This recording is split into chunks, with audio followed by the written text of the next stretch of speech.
Welcome back to the Deep Dive, where we take your source material and unpack the insights to help you get well-informed, fast. Today, we're embarking on quite a detailed deep dive into the incidents and effects of a Muslim marriage contract. We're drawing directly from some excellent study materials you've shared with us. Yes, and for this particular deep dive, it's really important we take a moment to gratefully acknowledge the University of London. They make these incredibly insightful documents available to students. Absolutely. These materials, they're just a fantastic resource for getting to grips with the real nuances of Islamic family law. They really are invaluable. And just to be clear, this deep dive is specifically designed for educational purposes. We want to help you navigate this complex material. Indeed. And this session is brought to you by Sinorbit Academy, Sri Lanka. We sincerely hope this provides some clarity and helps, solidify your understanding of these sometimes complex but really essential topics. And to all of you who are currently studying this, maybe even getting ready for an exam, perhaps for the University of London or somewhere else, genuinely, good luck. We're going to try and go through this document point by point to give you a really solid grasp. Yeah, extracting the core legal principles, highlighting those key distinctions. That's the plan. Exactly. Our mission today, then, using the document titled 7 The Incidents of a Muslim Marriage, is to pull out those core legal principles, look into the nuances between the different schools of thought, Hanafi, Maliki, and so on, and really understand the practical implications, their rights and duties within a Muslim marriage. And we'll be paying particular attention, as you said, to that very detailed section on polygyny. Yes, polygyny, which has seen, significant reform in modern times. We've got quite a stack of information here, and right off the bat, it presents marriage not just as, a social thing, but as a contract with specific legal incidents. Okay, let's unpack that idea then, marriage is a contract. The document reminds us, Islamic law treats it much like other specific contracts, establishing certain incidents and effects, which means the law defines clear rights and duties. Some are mutual for both spouses, and others are, peculiar to one spouse or the other. That's right. The contractual nature is really key here. It's not just a spiritual bond, though it is that too, of course. It creates legally binding obligations and entitlements. It sets the stage for how the relationship functions within that legal framework. So let's start with the mutual rights then, the things that both the husband and wife share equally as part of this contract. What does the document highlight first? Okay, so one of the most fundamental mutual rights that flows from a valid Muslim marriage is the legitimacy of any offspring born from that union. This is absolutely foundational. Any child born within the bounds of a valid marriage is presumed legitimate. The child of the husband, with all the legal rights that entails inheritance, name, everything. It's a shared benefit for everyone involved. Okay, that makes complete sense. Legitimacy of children. What else is listed as a mutual right applying equally to both? Another really significant one discussed is the mutual right to inherit from the estate of the other spouse if one of them passes away. Inheritance, okay. The document does mention this gets explored in much more detail in Chapter 11, which is all about succession. But the crucial point here is that this reciprocal right to inherit, it's established directly as a consequence of the marriage contract itself being valid. The marital tie creates this mutual entitlement. Okay, so legitimacy of children, mutual right to inherit. And the document also mentions a mutual right to sexual intercourse, but you flagged there's a significant caveat on this one. Precisely, yes. While, a mutual right to sexual relations does arise from the contract, the document is very explicit that this is not an absolute unqualified right, particularly for the husband. It states the wife may refuse consummation or sensual relations in certain circumstances. It doesn't actually detail what those circumstances are right here, but the very fact that her refusal can be legally okay tells us the husband's right isn't unconditional. There are lawful grounds recognized in the law that let her refuse. Right, okay. That's an important nuance. Moving on from mutual rights, the document then introduces something called the iddah period. This seems quite important legally. What exactly is iddah? The iddah period, yeah. As the source defines it, it's essentially a mandatory waiting period. A woman has to observe it after her marriage ends. A waiting period. Yeah, and the marriage termination can happen in 2 ways. Either through divorce, repudiation by the husband, maybe judicial dissolution, other forms, or by the husband's death. So it's a legally required period following the end of the marriage. Got it. A waiting period after the marriage ends. And what's the main legal consequence? What's the point of this period? The crucial legal consequence, and you could argue the primary purpose, is the prohibition it puts on the wife or the widow. She cannot remarry during this Ida period. No remarriage. The document's crystal clear on this. Remarriage is not allowed while she's observing her Ida. This serves several functions, really. First and foremost, establishing paternity if she happens to be pregnant when the marriage ends. Ah, okay.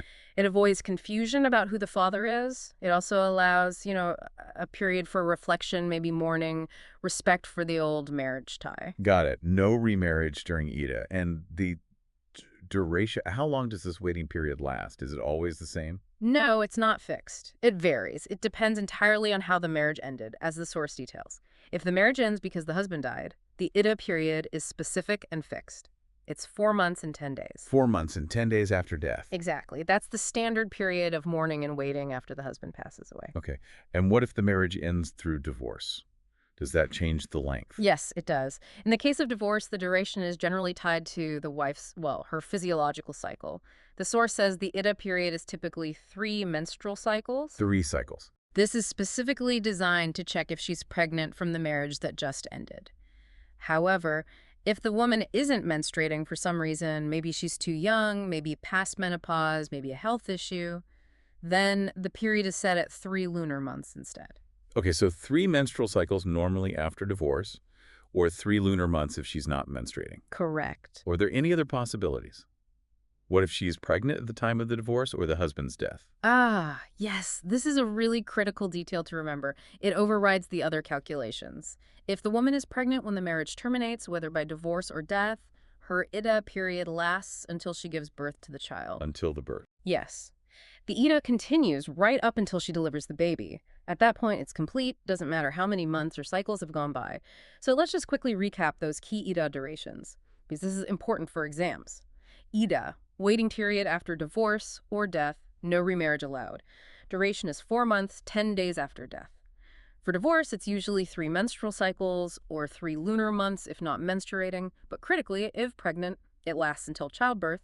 This ensures certainty of paternity. Got it. That's very clear. Ida duration's locked in. Okay, we've covered mutual rights, the Ida period. Now let's turn to rights specific to the wife. The document goes into quite a bit of detail here, especially on the right to maintenance, or nafaka. Right, nafaka. The source just reminds us that dower the payment at marriage was Chapter 6. Here, the focus is squarely on her ongoing right to maintenance during the marriage. And the document makes a really strong point about this right. It belongs to the wife, even if she herself is wealthy and maybe her husband is poor. That's interesting. Her wealth doesn't cancel his duty. Absolutely not. And that's a core principle the source really emphasizes. The husband's duty to maintain his wife isn't conditional on her bank balance. It's an inherent obligation that just comes from the marriage contract being valid. It doesn't matter if she's rich or he's poor, he's obligated to provide for her needs. So what does this maintenance, this nafaka, actually consist of? What exactly must the husband provide? Maintenance, as defined here, is pretty comprehensive. It explicitly includes providing suitable accommodation, a place to live, food, clothing, and, this is interesting, depending on the wife's background and her social standing before the marriage, potentially servants as well. Servants. Yeah. So it covers the basics, shelter, food, clothes, but can extend to domestic help if that reflects her accustomed standard of living. Right. Providing a home, food, clothing, potentially servants. And you mentioned accommodation. Is there a specific requirement for the type of place he has to provide? Yes, there is. An important detail about the dwelling. The husband must provide her with what's termed a Sharia-compliant dwelling. Sharia-compliant. What does that mean in practice? The source clarifies. It means the place must be safe, both structurally sound and, in a safe location. And crucially, for her privacy and autonomy, it must be free from any other member of his family living with her. That includes other co-wives. If it's a polygynous marriage, she gets her own space. Free from other family members and co-wives sharing the dwelling. That sounds like it's really focused on ensuring her privacy, her own independent space within the marriage.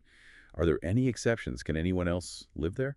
There is one specific exception mentioned regarding his family members, not co-wives, though. The husband can legally require his wife to live with the infant children from his previous marriage. Ah, okay. His infant children. Yes.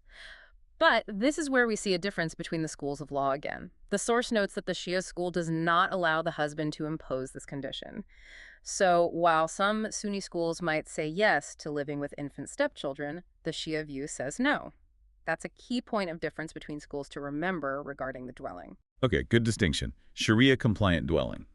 Safe structure, safe location, free from his family, except maybe his infant children from a previous marriage. But the Shia school disagrees on that last point. Right. What about the scale or the amount of maintenance? How much does he have to provide? Does that vary? Yes, it does vary. And the method for calculating the scale, the actual financial amount, differs quite significantly among the various schools of law discussed.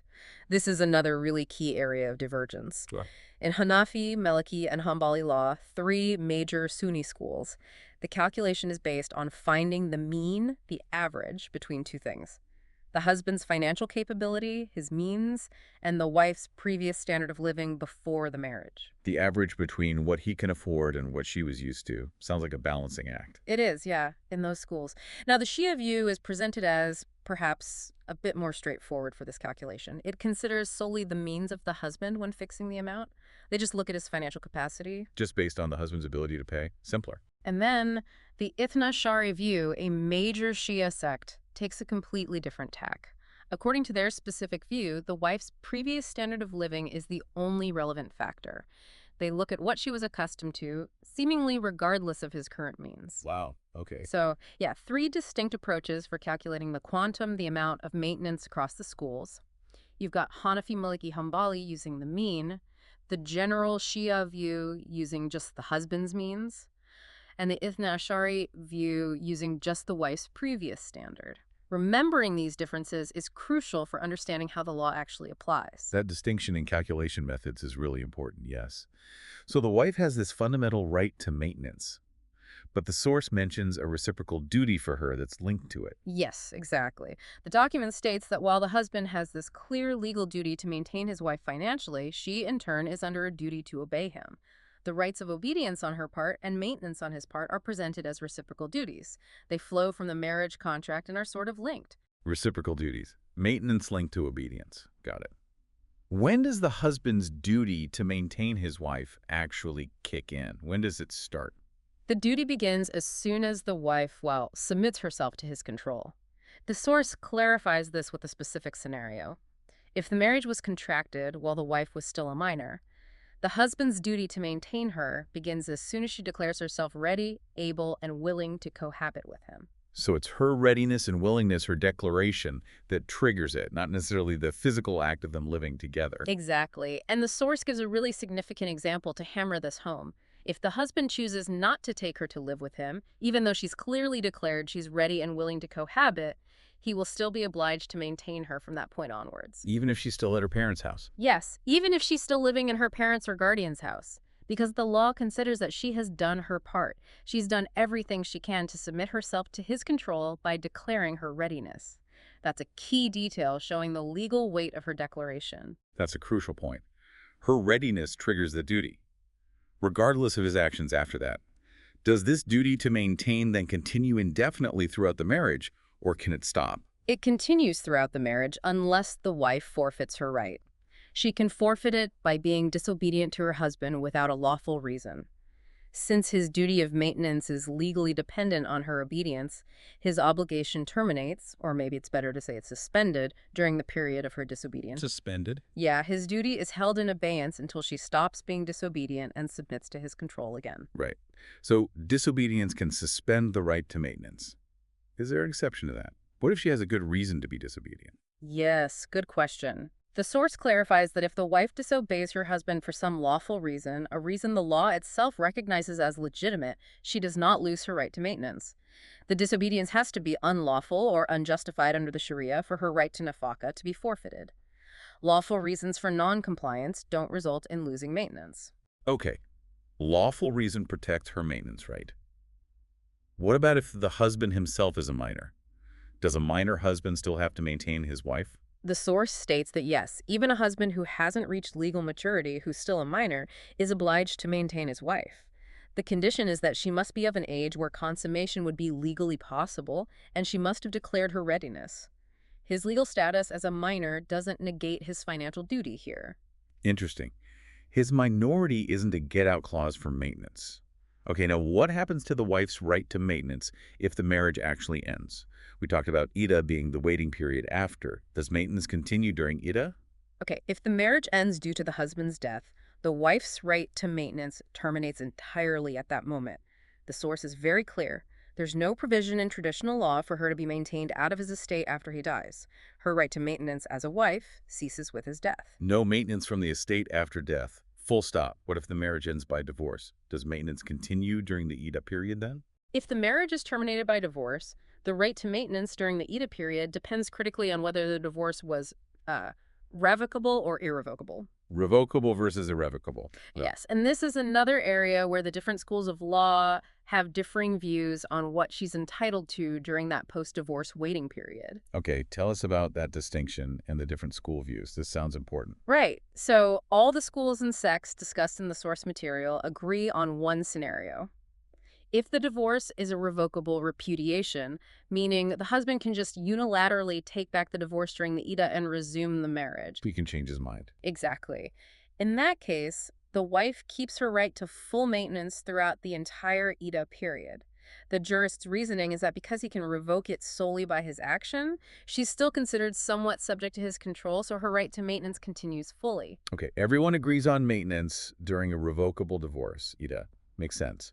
What about an irrevocable divorce where he can't just unilaterally revoke it? Okay, here's where the schools differ significantly. This is a key distinction for students. If the divorce is irrevocable, the marital tie is definitively severed.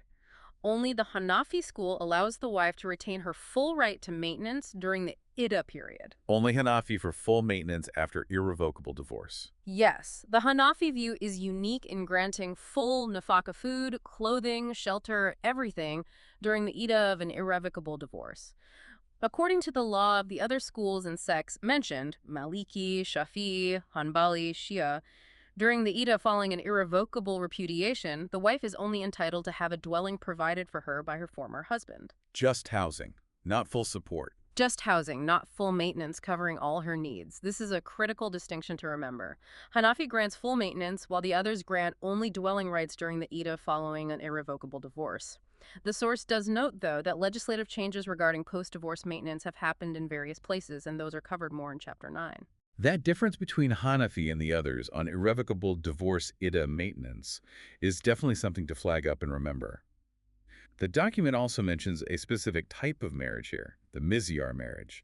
It sounds like that has its own rules on maintenance. Yes, the Mizyar marriage. It's discussed as a specific variation practiced mainly in the Arabian Peninsula. The source describes it as a form of marriage where the contract itself is concluded in the normal, legally valid way. It meets all the essential requirements. So legally valid, but different in practice. What's the key difference? The key difference highlighted in the source is that the parties agree up front at the time of the contract that they won't cohabit permanently in one place. They agree not to live together. Yeah, basically. The wife usually stays in her parental home or her own place, and the husband visits her there at mutually agreed times. That's why it's sometimes called ambulatory or walking marriage. He walks to her place for visits. Okay, valid marriage, but they agree not to live together permanently. Husband visits. What does this agreement mean for rights and duties, especially maintenance? Right. This is the crucial part about maintenance. Under a Mizyar marriage contract, specifically because of that agreement not to cohabit and for her to stay in her own home, the husband is explicitly under no obligation to provide maintenance for his wife. No maintenance obligation. None. The source also adds he's under no obligation to provide maintenance for any children they might have from this union either. This is a direct deviation from the standard rule we just discussed, where maintenance is usually an unconditional right. Here, it's waived by mutual agreement in the contract. So they essentially agree to forego the right to maintenance. What rights do they keep then? The source states that despite waiving maintenance and cohabitation, both parties retain their mutual rights of inheritance from each other, and there will also be mutual rights of inheritance between them and any children born of the union. Okay. So financial support is waived by agreement, but the core mutual rights of inheritance and, importantly, the legitimacy of children, since it's a valid contract, remain intact. No maintenance by agreement, but inheritance rights remain for spouses and children.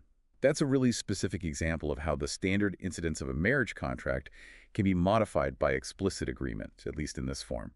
The document also includes some self-assessment questions here, prompting reflection on this reciprocity idea and how rights and duties like maintenance and obedience are linked, and how they can be changed by agreement. like in misyar.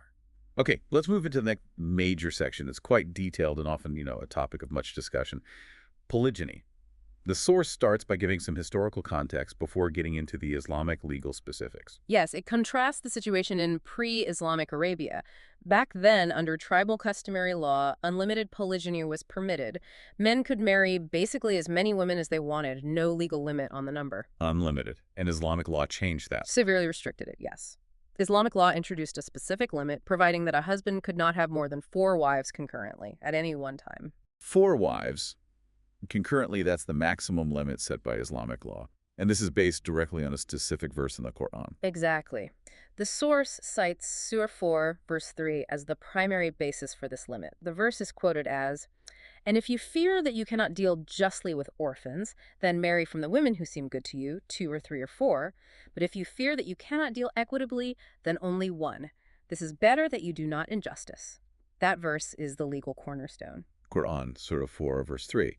And jurists have interpreted this verse not just for the number limit, but also to impose obligations on the husband if he does have multiple wives. Yes, precisely.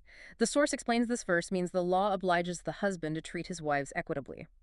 And this equity requirement includes a specific legally enforceable duty, spending an equal amount of time with each wife. Equal time. What about the broader idea in the verse, deal justly or equitably? Is that also a strict legal condition he has to meet before marrying another? Well, the source says that former condition, the broader idea of equitable treatment beyond just time, is often interpreted by jurists as more a matter for the husband's own conscience, his moral duty before God, Right. rather than a strict legal condition that has to be proven before he can enter a polygynous marriage.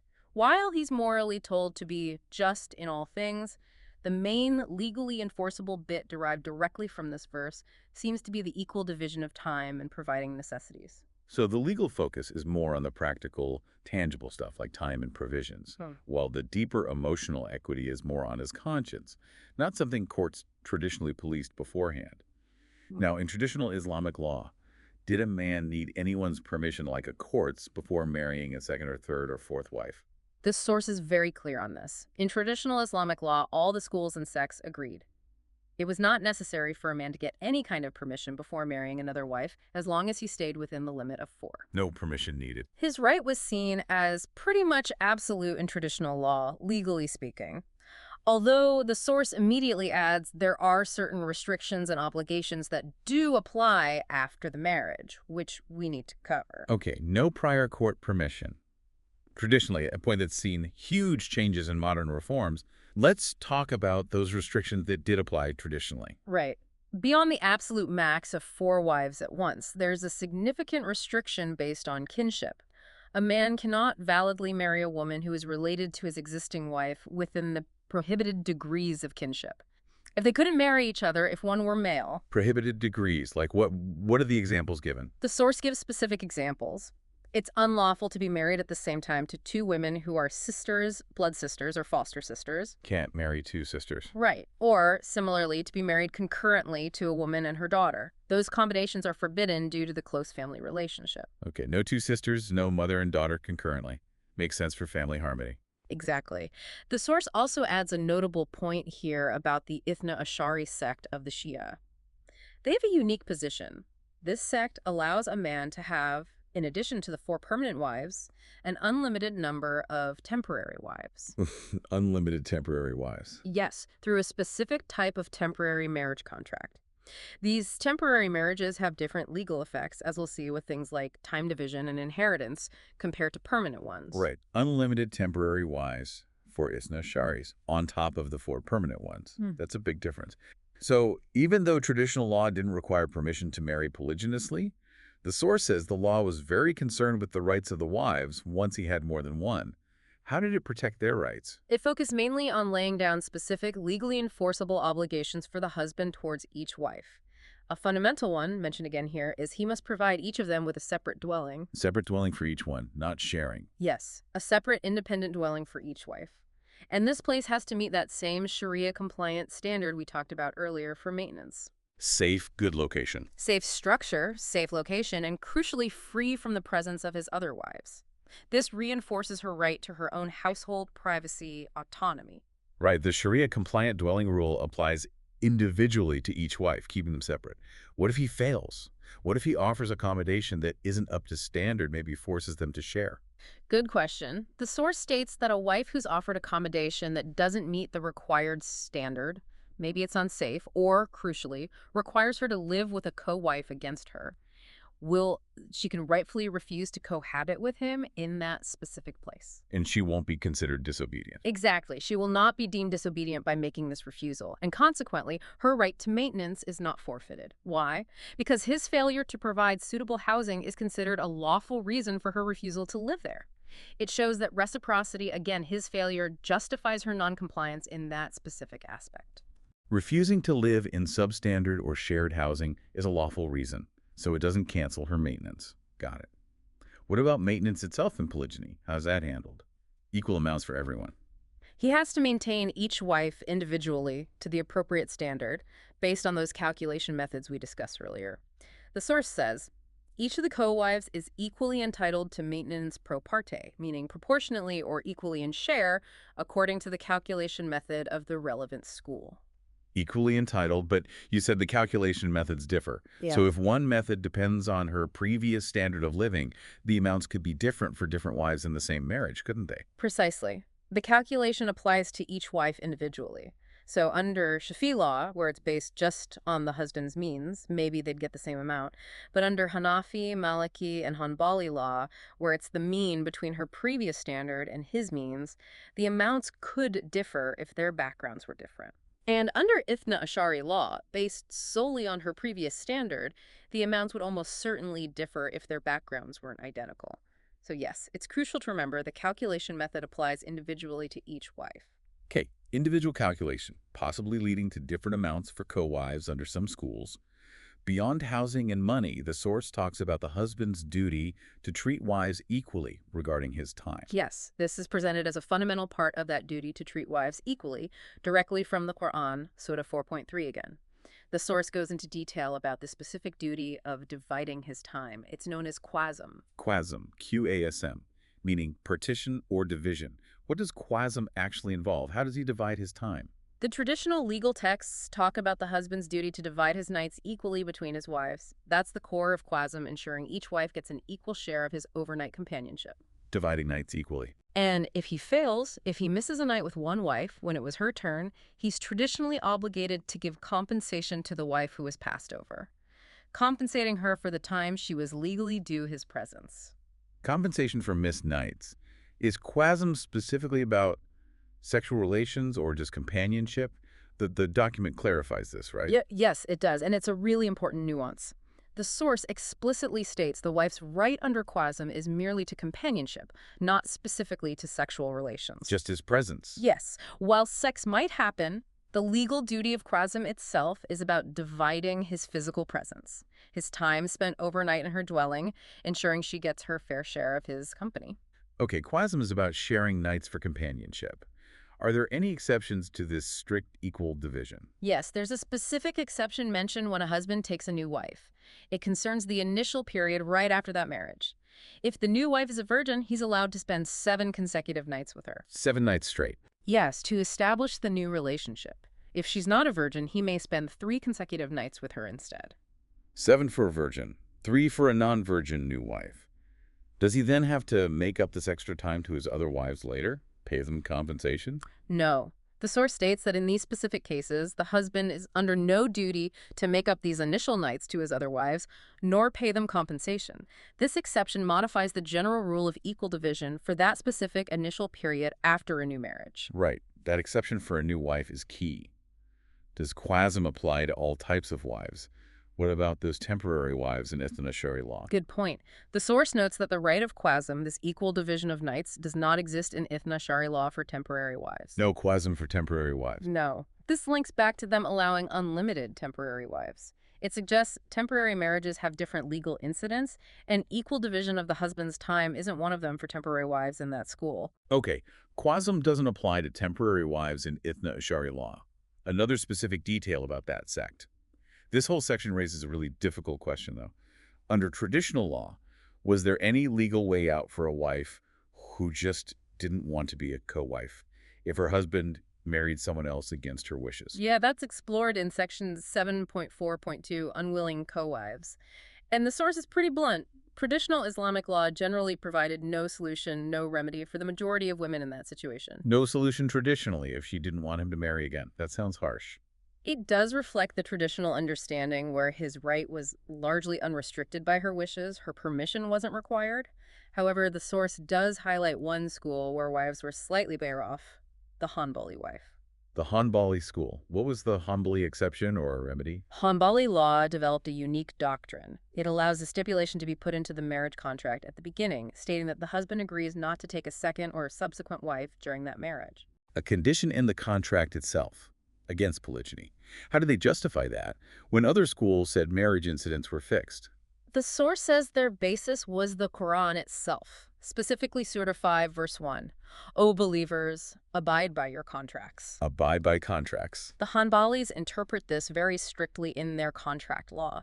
They argued that since polygyny is just a permissible right for the husband, not a duty, he's free to contractually give up or limit that right by agreeing to this kind of stipulation. Okay, Surah 5, verse 1, interpreted strictly by Hanbalis.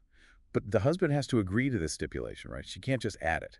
Absolutely. It's a contractual term. Both parties have to agree for it to be binding in Hanbali law. So what if he agrees, the stipulation is in the contract, but then he breaks his promise and marries another woman anyway? Can the Hanbali wife stop the second marriage? This is the crucial limitation of the Hanbali remedy.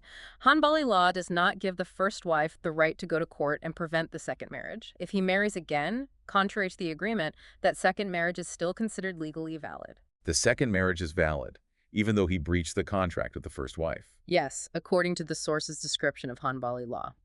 But the first wife does get a remedy.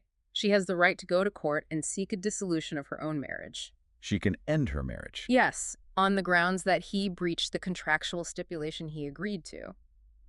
So she can't stop him marrying again, but she can get out of her marriage because he broke their specific contract. It's a post-breach remedy, not prevention. Very specific Hanbali position. Dissolution for breach of contract, not an injunction. Key Hanbali difference. What are the other schools, the non-Hanbali ones? You said they traditionally offered no solution. What's their view on these stipulations? Their view is fundamentally different. The non-Hanbali schools, Hanafi, Maliki, Shafi, etc., generally hold that the incidents of marriage, including the permission for polygyny up to 4 wives, are laid down by God in the Quran. Therefore, they are not changeable by the parties' agreement.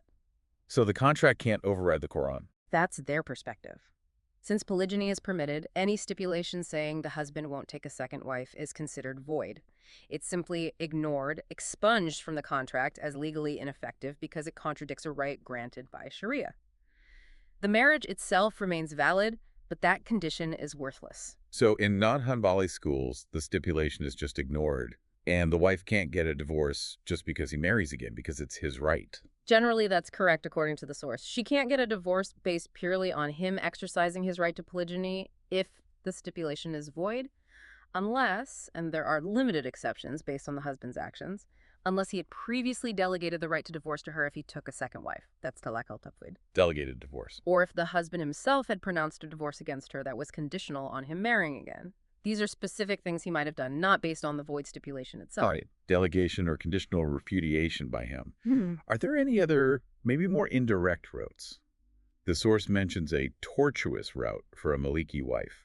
Yes. The Maliki school offers a potential, though quite complex and difficult path. A determined Maliki wife might be able to get a dissolution by petitioning the court on the ground of darar. Darar. D-H-A-R-A-R. Meaning harm or prejudice. Exactly. Harm or prejudice. The basis is the general principle from the Hadith. There is no harm or prejudice in Islam. However, the Maliki texts are very firm. The mere act of taking a co-wife by itself cannot be darar, because polygyny is permitted by the Quran.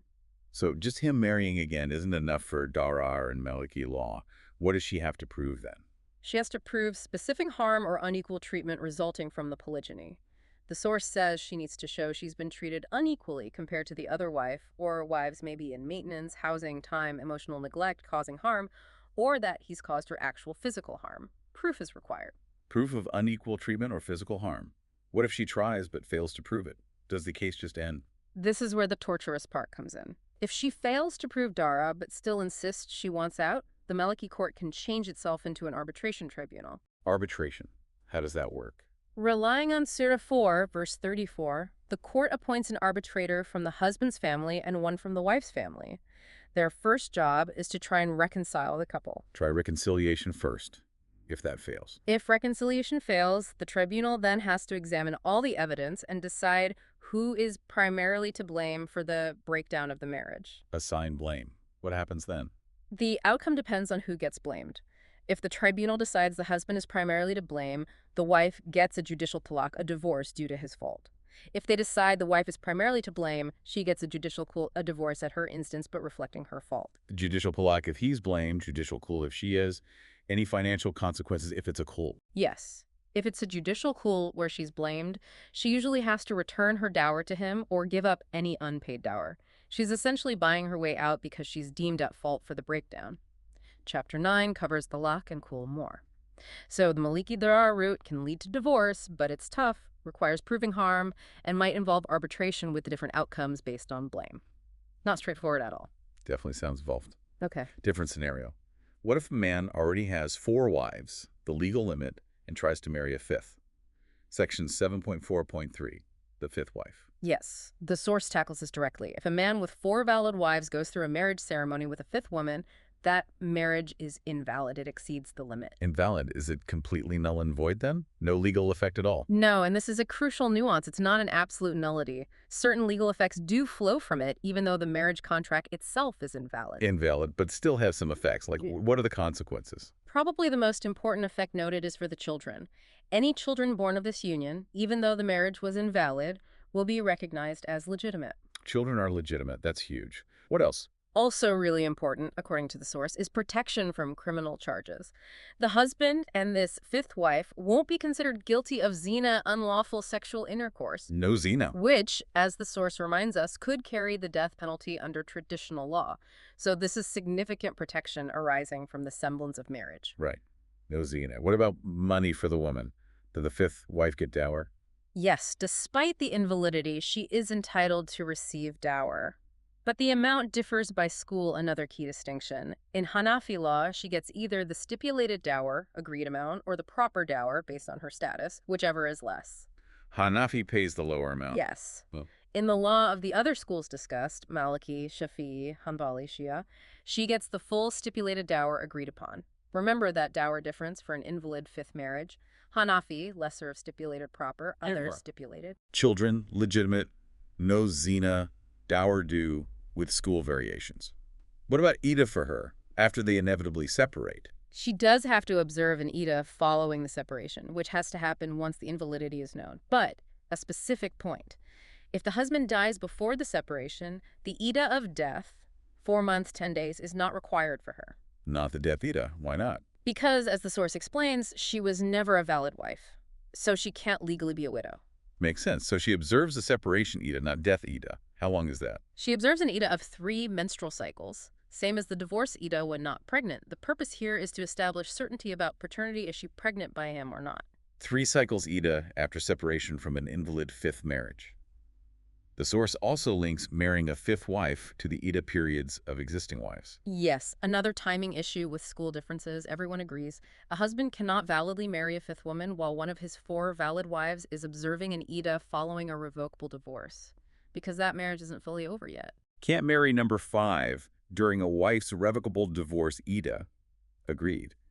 What if the existing wife is in Ida after an irrevocable divorce? Can he marry number 5 then? Here, the schools differ again. The Malikas say yes. The former husband can validly marry another woman while his irrevocably divorced wife is still in her Ida.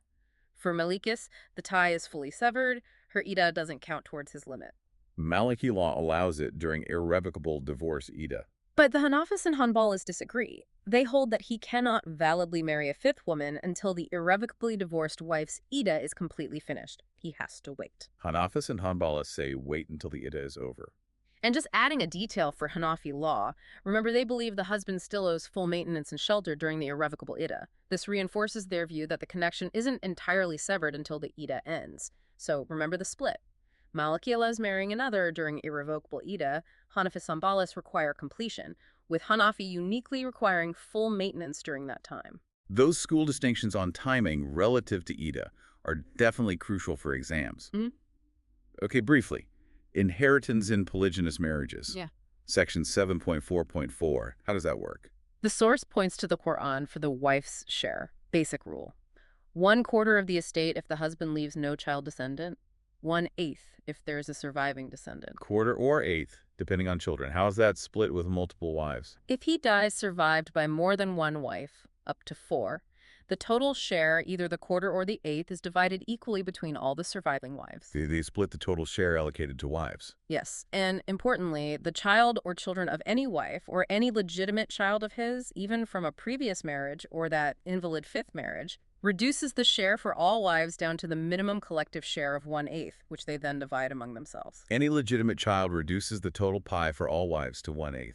What about temporary wives in Isna Shari law? Do they inherit? The source clarifies. In Ithna Ashari law, a temporary wife has no right to inherit from her husband. But her children are his legitimate offspring, so they do inherit. This means the children of a temporary wife will restrict the permanent wife or wives to their minimum collective share, 1/8, even though the temporary wife herself gets nothing from the inheritance. Chapter 11 has more on succession. Okay, we've covered the traditional aspects of polygyny extensively. The final section, 7.4.5, dives into the reform of the law of polygyny in various Muslim countries. This is where things get really diverse, right? Exactly. The source states polygyny has been a major focus of reform. Many Muslim countries have legislated to impose restrictions, often requiring the husband to get court permission first. Shifting from no permission needed to court permission required.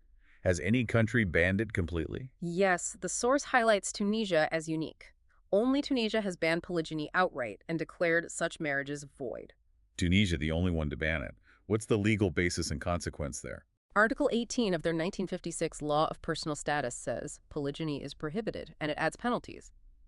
Any man who marries whilst he's already married shall be punished by 1 year in jail and a fine.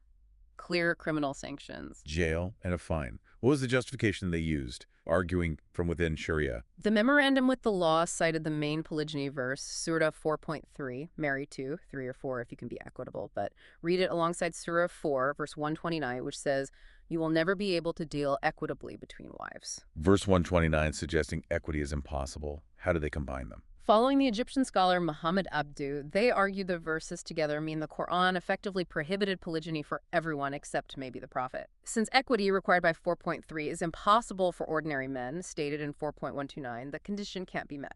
It's an example of using ijtihad independent reasoning to argue for reform from within the tradition. President Bourguiba said he hadn't broken Sharia principles. Using ijtihad to argue the Quran itself implies prohibition due to the equity condition, and the marriage itself, if contracted against this law in Tunisia, valid or void. Initially, there was some doubt, but a 1964 law clarified it. Any marriage by someone already married was declared void. So in Tunisia, prohibited, penalized, and void. Prohibited, penalized, and void. Unique to Tunisia. The source says others restricted it, often requiring court permission. What about Syria? Syria was an early reformer, 1953. Their law said a judge may refuse permission unless the husband has a lawful justification and can maintain both wives. So judicial discretion with conditions. Syrian restriction. Yeah. The judge can refuse unless lawful justification and financial means. But if he marries without permission, is the marriage invalid? No, this is where Syria differs from Tunisia and set a precedent. The memo to the 1953 law said a marriage against the law is still deemed valid, though it incurs penal sanctions. So, restricted and penalized, but valid. Valid, but penalized in Syria. And many Middle Eastern countries followed this, focusing on financial ability. Libya, Yemen. Yes, often the prime consideration for judges granting permission became, can he actually afford to support multiple families properly? What about Algeria? Their 1984 law was amended in 2005. Did they add more conditions? Yes, the amended Algerian law requires more. The husband must prove ability to treat wives equally, necessities, etc., have a sound reason, and show he's informed his existing wives and the potential future wife. Transparency is key. Algeria. Equal treatment proof, sound reason, informing wives. What if he doesn't comply or deceives them? Can the existing wife do anything? Yes, his existing wife or wives can seek a judicial divorce if he fails to comply with these provisions or tries to deceive them, a clear remedy linked to his noncompliance. Judicial divorce for noncompliance deception in Algeria. Morocco also reformed its family law in 2004. What's their approach? Moroccan law doesn't ban polygyny, but absolutely requires prior court permission. And it's not given easily. The court must be satisfied he can treat wives and their children equally, guarantee the same quality of life for all, and have sound reasons. Very stringent conditions. Prior permission based on equal treatment capacity, wives, children, quality life guarantees, sound reasons. Seems like a pattern. What about Iraq? Iraq's 1959 law required financial capacity and proof of some lawful benefit to the second marriage. It also said if lack of equality between wives is feared, which the judge had to assess, polygyny isn't allowed. Financial capacity, lawful benefit, and judge assesses fear of inequality. The source says Iraqi judges found that last part difficult. Yes, reportedly some felt it required them to predict the future. The source says in practice, most Iraqi courts ended up focusing mainly on the financial aspects, finding the lawful benefit and fear of inequality clauses hard to apply consistently. Practical challenges led judges to focus on finances in Iraq. Okay, Egypt. Egypt amended its law in 1985. When marrying, a man must state if he's already married, providing the existing wife's details. The notary must then inform the existing wife of the new marriage. Notification is key in Egypt.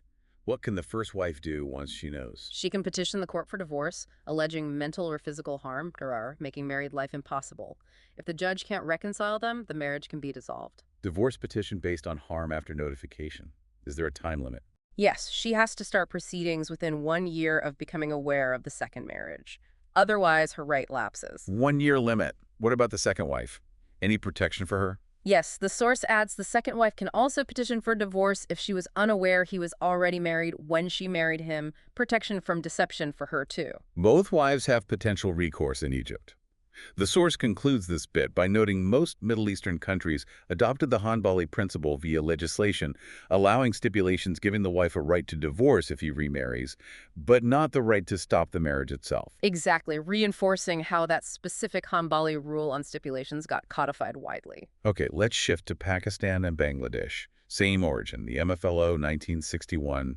What's the approach there? Under Section 6 of the Muslim Family Laws Ordinance 1961 MFLO, a man must get permission from his local union council before marrying a second or subsequent wife. An administrative requirement. Union council permission via MFLO Section 6. How does he get it? He applies, stating his reasons and whether his existing wives consented. The chairman then forms an arbitration council with representatives from both sides, including the existing wives. Arbitration council process involving the existing wife. Are there specific grounds for granting permission? Yes, the MFLO Rules 1961 list grounds like the existing wife's sickness, infertility, unfitness for marital relations. The council must give reasons for its decision, and there's a right of appeal. Specific grounds, reason, decision, appeal possible. What if a man marries without permission in Pakistan, Bangladesh? He's liable to conviction, imprisonment, or a fine, or both. Penal sanctions. However, like Syria, the polygynous marriage itself is still considered valid. Valid but penalized. Yeah. Any other consequences for marrying without permission? Yes, a very strong financial one. He must immediately pay the entire amount of dower prompt or deferred to his existing wife or wives. If he refuses, it's collected like arrears of land revenue. Immediate dower payment, enforced like taxes. That sounds effective.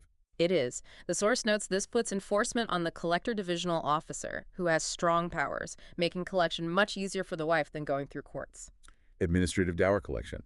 Does the existing wife also get a right to divorce in this situation? Yes.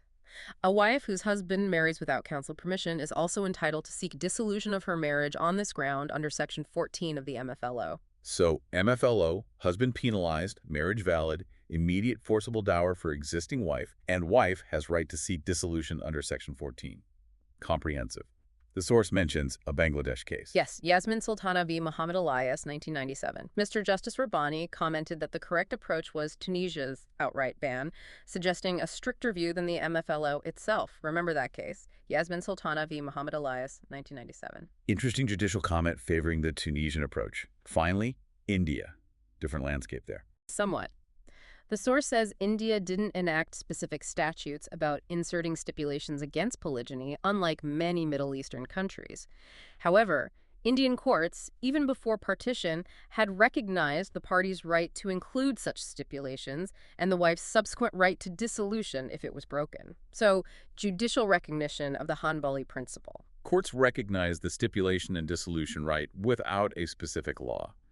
Can Muslims in India still marry multiple wives without court permission? Yes, according to the source, Muslims in India can still marry second and subsequent wives without needing prior court permission, unlike in Pakistan, Bangladesh, Morocco, etc. No prior court permission needed in India. So how can an Indian wife get recourse if her husband takes a second wife? Well, as mentioned, she can rely on a stipulation in the contract if there is one, which courts recognize. Additionally, she can petition for divorce under the Dissolution of Muslim Marriages Act 1939. Grounds include if her husband fails to treat her equally with the co-wife or significantly on the grounds of cruelty. Dissolution Act 1939. Unequal treatment or cruelty. The source highlights a key Indian case on cruelty. Yes, a landmark case. Itori v. Asghari, AIR 1960, Alalabad 684. Repeat that. Itori v. Asghari, AR 1960, all 614. The husband took a second wife, then sued his first wife for restitution because she refused to live with him, claiming his second marriage was cruelty. Husband wanted her back. She said his second marriage was cruelty. What did the court decide? Mr. Justice Tavan held polygyny was tolerated but not encouraged in India. The husband's lawyer argued taking a second wife couldn't be cruelty under Islamic law. The court rejected that. Rejected it. Why? What was the reasoning on cruelty? The court looked at the test for cruelty in India. Does it cause bodily or mental pain endangering her safety or health? Justice Tavan held that in the social conditions of India, taking a second wife is an insult to the first wife. This insult likely causes mental suffering affecting her health. Taking a second wife, insult causing mental suffering in the Indian context. Yes. Therefore, the judge said, the husband's presumed to intend the consequences. Taking a second wife without a weighty and convincing explanation raises a presumption of cruelty. So it would be wrong for the court to force her back to live with him. Remember, Itwari v. Asghari. Taking a second wife can be cruelty in India, justifying her refusal to cohabit and potentially grounds for dissolution. A very significant ruling in India. The source also mentions government regulations for employees. Yes, just illustrating the state's attitude. Certain government employees need prior government permission to contract a second marriage or marry someone already married. Failure leads to disciplinary action. Disciplinary action for government employees. And the Indian Law Commission's view. In 2009, report number 227, the Indian Law Commission stated that bigamy among India's Muslims is against the letter and spirit of true Islam. A clear statement. The source sums up reform. Outside Tunisia, where it's void, contravention often means penalties, the marriage is usually valid, and the existing wife might get to dissolution, like in Pakistan, Bangladesh via MFLO, or India via stipulations cruelty. Wow, okay, that was a genuinely deep dive. We covered so much ground on the incidence of a Muslim marriage. Started with mutual rights, legitimacy, inheritance, the qualified right to sexual relations. Then the iddah period, the waiting time, no remarriage, durations varying for death, 4 months, 10 days, divorce, 3 cycles months, or pregnancy until birth. Then the wife's right to maintenance, nafaka. Remember, regardless of her wealth, it includes accommodation, food, clothing, maybe servants. The dwelling must be Sharia compliant, safe, private, free from others, with that Shia difference on stepchildren.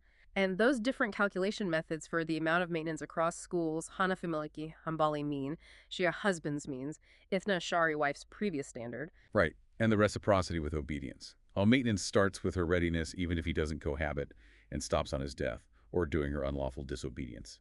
And that key difference during iddah after divorce. Full maintenance for revocable, but for irrevocable, only Hanafi gives full maintenance, others just dwelling, plus the mizyar marriage exception where maintenance is waived by agreement. Then the huge topic of polygyny. Restricted from unlimited to 4 wives, max, Surah 4.3. The equity requirement focusing legally on equal time, quasm, more than conscience. Traditionally, no prior permission needed. Restrictions on marrying relatives like sisters concurrently. The Ithna Shari allowance for unlimited temporary wives. And the husband's duties. Separate Sharia-compliant dwellings for each wife, maintenance calculated individually, and quasm equal division of nights for companionship, not sex. With that exception for new wives, 7 nights virgin, 3 non-virgin, and no quasm for Ithna Ashari temporary wives. We looked at remedies for unwilling co-wives. Traditionally, very few, except for the Hanbali school allowing a contract stipulation against it, based on Surah 5.1, leading to dissolution for breach, though the second marriage is valid.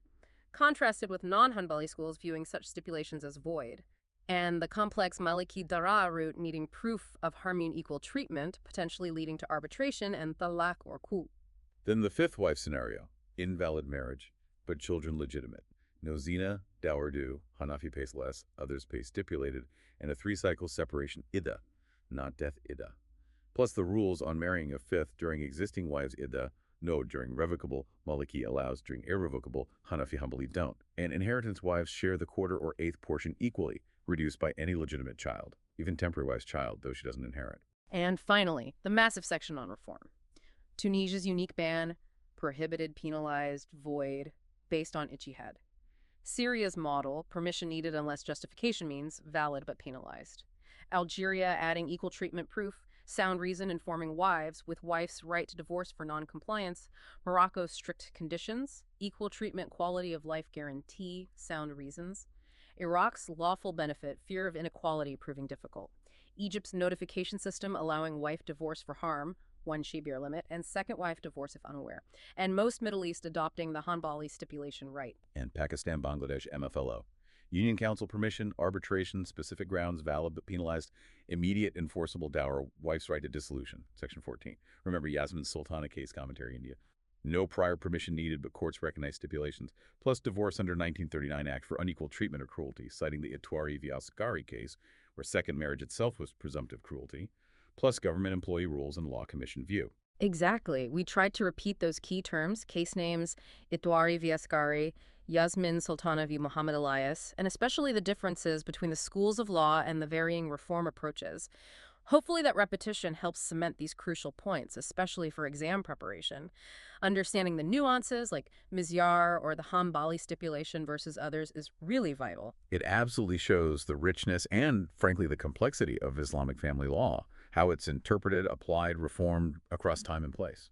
It's definitely a dynamic area of law. We hope this structured walkthrough, based on the University of London materials, has helped clarify these principles and the key points of difference and reform. Thinking about all these different reform paths, from Tunisia's ban, using ijtihad, to permission systems with varying conditions, to post-marriage remedies like in Egypt or Pakistan, or India's cruelty interpretation.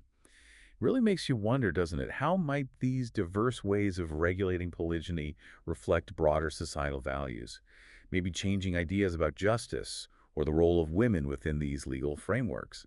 And what further changes or perhaps convergence might we see in the future, driven by these varying approaches and ongoing debates? That's a great question to leave people with. Law certainly reflects society, but it can also shape it. Watching how these interpretations continue to evolve will be fascinating. Well, this deep dive into the incidence of a Muslim marriage contract using the University of London materials and brought to you by Sinorbit Academy, Sri Lanka, has certainly given us, and hopefully you, a lot to think about. Absolutely. We wish all of you studying this the very best with your work and your exams. Good luck, and thank you for joining us for this deep dive.